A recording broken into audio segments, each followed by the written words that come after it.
Fistula का operation हो जाने के बाद आपको फिस्टुला के घाव की केयर घर पे करने के लिए सलाह दी जाती है। और हम बहुत बार ये चीज़ देखते हैं कि पेशेंट्स को बड़ी कन्फ्यूजन रहती है, बहुत उत्सुकता रहती है जानने के लिए कि आखिर इसको करना कैसे है। तो आज हम इस वीडियो में बात करेंगे कि फिस्टुला की सर्जरी के बाद आफ्टर केयर कैसे की जाती है। I am doctor Nitesh Jawar. I am laparoscopic, robotic and laser surgeon at Apollo Hospital, Navi Mumbai and Neolta Specialty Clinic in Vashi, Navi Mumbai.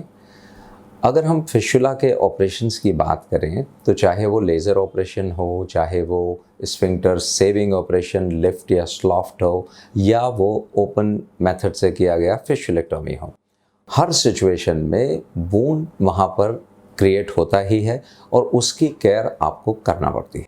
अब जो सबसे ट्रिकी पार्ट है फिस्टुला के बाद, सर्जरी के बाद उस वूंड का केयर करने के लिए, वो ये है कि आप उस जगह को देख नहीं सकते हैं and most of the time specially initial first week में ये काफ़ी पेनफुल होता है। तो इसको किस तरीके से साफ़ रखना है, किस तरीके से इसकी केयर करना है और कैसे इस बीमारी से जल्दी निजात। तो अगर आप देखें रूटीन, मॉर्निंग में जब आप मोशन पास करते हैं, most of the time fistula surgery के बाद आपको स्टूल सॉफ्टनर दिए जाते हैं। स्टूल सॉफ्टनर की वजह से कभी कभी मोशन का फ्रीक्वेंसी एक से ज़्यादा बार भी हो सकता है। अब जब भी आप मोशन पास करेंगे तो मोशन का जगह पर ही ये कट रहता है, तो ऑब्वियस है कि कुछ स्टूल उसके अंदर अटक जाएगा, कुछ स्टूल वहाँ पर स्टक रहेगा और उसकी वजह से वो पेन करता है और वो इन्फेक्शन बढ़ा सकता है और हीलिंग जो है वो डिले कर सकता है। तो जो सबसे पहली चीज़ उसके बाद हम करते हैं वो हम करते हैं hot sitz bath. Hot sitz bath जो है उसकी एडवाइस इतनी कॉमनली दी जाती है कि हम फिस्टुला सर्जरी करें या ना करें, अगर आपको एनल रीजन में कोई भी प्रॉब्लम है, चाहे वो पाइल्स हो या फिशर हो या फिस्टुला हो, आपको एक हॉट सिट्स बाथ की सलाह जनरली दी जाती है। इस वीडियो के एंड में हम डिस्कस करेंगे कि हॉट सिट्स बाथ में एक्चुअली कैसे बैठना चाहिए जिससे आपको इसका मैक्सिमम एडवांटेज मिले। टेक्निक की हम बाद में बात करेंगे, पहले इसके एडवांटेजेस देख लेते हैं। अगर आप गर्म पानी में बैठते हैं या हॉट सिट्स बाथ में बैठने के लिए हम बोलते हैं तो कई सारे क्वेश्चंस आपके दिमाग में आते हैं कि भाई पानी कितना गर्म होना चाहिए, उसमें कुछ मेडिसिन डालना है कि नहीं डालना है, अगर डालना है तो कितनी देर हमको बैठना है, कितनी बार इसको हमको दिन में करना है। तो एक सिंपल थंब रूल ये समझ लीजिए कि जो पानी हम उसमें ऐड करते हैं वो उतना ही गर्म होना चाहिए जितना आप नहाने के लिए यूज़ करते हैं। अगर आप हॉट सिट्स बाथ वर्ड से कंफ्यूज होके बहुत गर्म पानी उसमें डाल देंगे तो ये काफ़ी स्किन को नुकसान पहुंचा सकता है। It can cause Burns and blisters in that area. तो वो एक चीज़ अवॉइड करनी है।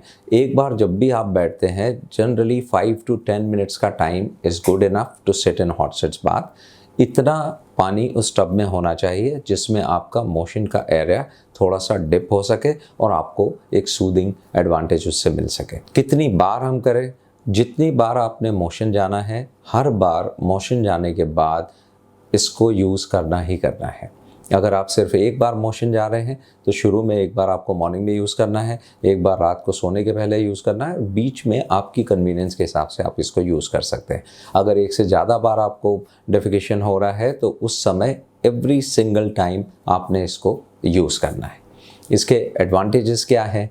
आपको एक प्रॉपर हाइजीन मेंटेन होता है। जो स्टूल पार्टिकल्स वहाँ पर वूंड में या वूंड बेस में जो कहीं पर अटक गए हैं वो इससे लूजन अप हो जाते हैं और बाद में जब आप वॉश करेंगे तो वो ईजीली निकल जाते हैं। जो टेम्परेचर है वो वहाँ पर ब्लड फ्लो बढ़ाता है। सेकेंड चीज़, जो मोशन की जगह पे जो स्फिंक्टर मसल्स होती हैं उनका थोड़ा सा रिलैक्सेशन करता है जिससे अगेन ब्लड फ्लो बढ़ता है और आपका वूंड हीलिंग फास्ट हो जाता है। तो आप इन्फेक्शन क्लीन कर रहे हैं, वूंड हीलिंग फास्ट कर रहे हैं, तो ये चीज़ आपके लिए बहुत ज़रूरी है। आप जितना इसको अच्छे से कर सकते हैं उतना इस पर ज़्यादा ध्यान दीजिए। ये आपका फिस्टुला वूंड हील होने में सबसे ज़्यादा सहायता करेंगे। अब दो तरह की कमोड्स हैं या मोशन के जो तरीके हैं वो हम यूज़ करते हैं। अगर आप वेस्टर्न कमोड यूज़ करते हैं उसके लिए जो टब होते हैं वो हम आपको इस वीडियो के एंड में दिखाएंगे कैसे करना है। अगर आप इंडियन स्टाइल वाला जो सीट यूज़ करते हैं तो उसके लिए या तो एक फोल्डिंग चेयर हम यूज़ कर सकते हैं जिसमें आप हॉट सिट्स बाथ का टब रख सकते हैं, या एक बड़ा टब लेके उसको नीचे रख सकते हैं जिसमें आप कंफर्टेबली इस तरीके से बैठ सकें कि आपका मोशन का जो एरिया है वो प्रॉपर उसके अंदर डिप हो जाए। अभी हम सीक्वेंस वाइज देख रहे हैं, आपने मोशन पास किया, आप हॉट सीट्स बाथ में 7 से 10 मिनट बैठ चुके हैं। अब वहाँ से निकलने के दौरान बाद में आपको इमीडिएटली उस जगह को क्लीन करना है। अगर आप किसी तरह का वाटर जेट, हैंड शावर ये यूज़ कर रहे हैं तो बहुत अच्छा है। अगर इस तरह का कोई चीज़ नहीं यूज़ कर रहे हैं तो उस वुंड से जो भी उसमें स्लफ है, जो स्टूल पार्टिकल्स हैं, जो कुछ अगर वाइटिश कुछ मटेरियल वहाँ दिख रहा है तो उसको आपको फ्लश करके निकालना होता है। अगर हम जिस तरीके से क्लीनिंग करते हैं उससे वो चीज़ें जनरली नहीं निकलता है। तो इस तरह के कुछ स्प्रे आप यूज़ कर सकते हैं जिसका नोज़ल हम इस प्रकार एडजस्ट करें कि रादर देन अ शार या मिस्ट आने के एक स्ट्रीम ऑफ वाटर उसमें से आना चाहिए। इसमें साधारण जो हम पानी नहाने के लिए यूज़ करते हैं वही पानी डालना होता है। आप इसमें बेटाडाइन यूज़ भी कर सकते हैं, नहीं भी कर सकते हैं, बिल्कुल ज़रूरी नहीं है, क्योंकि यहाँ इंटेंशन सिर्फ ये है कि उस जगह पर जो भी पार्टिकल्स वहाँ पर एम्बेडेड हैं वो निकलना चाहिए। अगर इस तरह की कोई डिवाइस आपके पास नहीं है, आप इस तरह का कोई बॉटल भी यूज़ कर सकते हैं जिसका एक लंबा टिप हो, जिसको आप वुंड के जगह पे पोजीशन करके और कंप्रेशन से या प्रेस करके इससे भी उसको वॉश कर सकते हैं।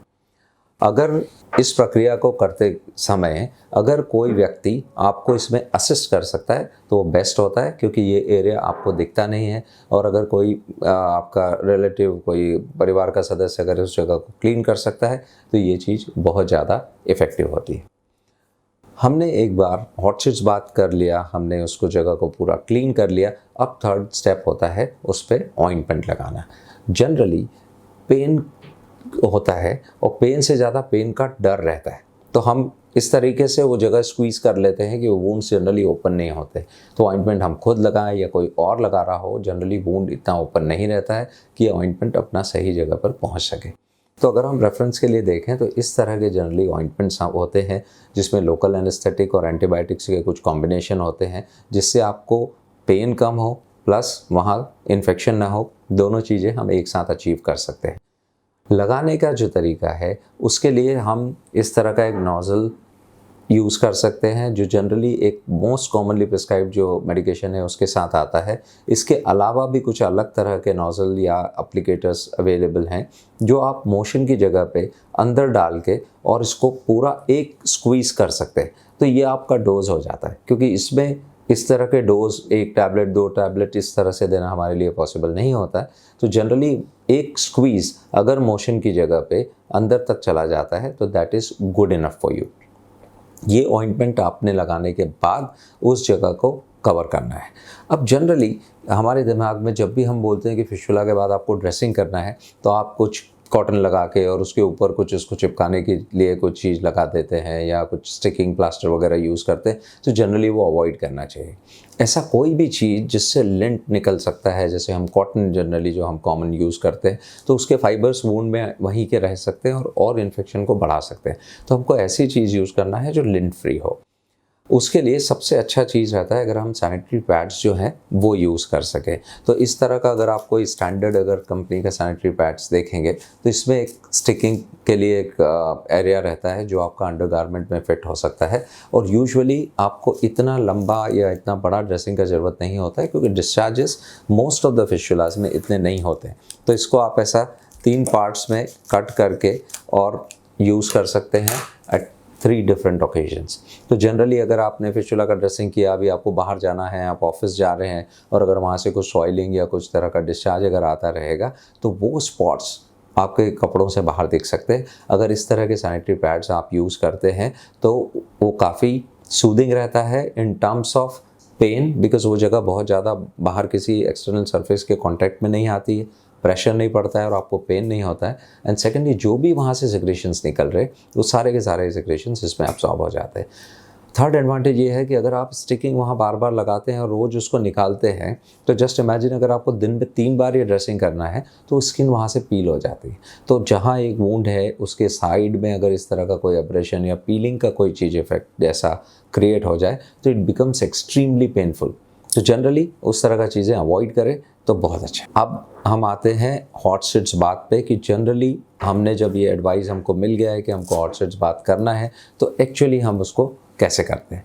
तो हम एक स्टैंडर्ड अगर हम एक टब देखें जो वेस्टर्न स्टाइल का जो रहता है या कमोड में जो है वो इजीली फिट हो जाने वाला है, तो उसमें इस तरह के कमर्शियली अवेलेबल टब्स हमको मिलते हैं हॉट बाथ के लिए। तो अभी हम इस वीडियो में देखेंगे कि आप किस तरीके से इसमें नॉर्मल जो रनिंग वाटर होता है नहाने जितना टेम्परेचर पे वो इसमें डाल के और आप हॉट बाथ 5 से 7 मिनट तक ले सकते हैं। तो इस तरह के कुछ स्टैंडर्ड जो टब्स हैं जिनकी बनावट इस तरह से रहती है कि किसी भी कॉमन कमोड में ये जनरली फिट हो जाते हैं। तो ये इसका एक फ्रंट पार्ट होता है, एक इसका बैक पार्ट होता है और इसमें होल्स प्रोवाइडेड रहते हैं ताकि इससे ज़्यादा पानी इसके अंदर नहीं भर सकेगा। इसके फ्लोर में एक पंप का प्रोविज़न किया गया है जिससे अगर आप इसमें बैठ जाने के बाद मोशन की जगह पे जो एरिया में जहाँ पर आपको वॉश करने का ज़रूरत है, अगर आप इसको इस तरह से पंप करते हैं तो ये पानी उस चीज़ को एक फाउंटेन की तरह क्लीन कर सकता है। और ये चीज़ यूज़ करना ज़रूरी है ऐसा नहीं है, लेकिन अगर आप यूज़ करते हैं तो ख़ास करके फिशुला के वुंड्स में आपको काफ़ी सहायता मिलती है। तो अगर आपका किसी भी तरह का कोई सर्जरी ऐसे हुआ है फिशर के लिए, फिशुला के लिए या हेमरॉइड्स के लिए या पाइल्स के लिए, तो उसके लिए आप इस तरह के हॉट बाथ के टब्स यूज़ कर सकते हैं। एक ये जो पंप का जो विधि है इससे क्लीनिंग में काफ़ी सहायता मिलती है। अगर आप कोई स्प्रे वगैरह नहीं भी यूज़ कर पा रहे हैं और इस तरह से पंप्स यूज़ करते हैं तो ये हॉट बाथ आपके लिए बहुत ज़्यादा उपयोगी और बहुत ज़्यादा हेल्पफुल सिद्ध होता है। तो ये कुछ टिप्स हैं फिशुला के ऑपरेशन के बाद फॉलो करने के लिए, बिकॉज हमसे कई लोग ये जानना चाहते हैं कि अगर हम ड्रेसिंग वर्ड यूज़ करते हैं इमीडिएटली उनके दिमाग में आता है कि ये चीज़ हमको हॉस्पिटल में जाके करनी है, एक प्रॉपर वहाँ पर ड्रेसिंग लगा के उस पर कुछ स्टिकिंग प्लास्टर लगाना है, बट ये बिल्कुल भी ज़रूरी नहीं है। हॉट बाथ का जो पानी आप यूज़ कर रहे हैं उसमें जनरली एक टेंडेंसी रहता है कि कुछ एंटीसेप्टिक आप यूज़ करना चाहते हैं तो प्लीज़ अवॉइड पुटिंग कि सेवलॉन, डेटॉल इस तरह का चीज़ें उसमें मत डालिए, क्योंकि इससे लॉन्ग टर्म यूज़, क्योंकि जनरली हम ये एडवाइस आपको देंगे करीबन 4 हफ्ता यूज़ करने के लिए, तो उससे वहाँ का स्किन में थोड़ा सा इरिटेशन होने लगता है, कुछ चेंजेस आने लगते हैं और हीलिंग भी स्लो हो जाता है। तो जनरली अगर इस तरह का कोई भी लिक्विड्स उसमें यूज़ करना अवॉइड कर सकते हैं तो बहुत अच्छा है। साधारण पानी भी काफ़ी अच्छा रहता है क्लीनिंग के लिए। एट द मोस्ट आप बेटाडाइन या पोटेशियम परमैंगनेट यूज़ कर सकते हैं, बट अगर यूज़ लिमिट करेंगे तो वो और भी अच्छा है। All the best, thank you.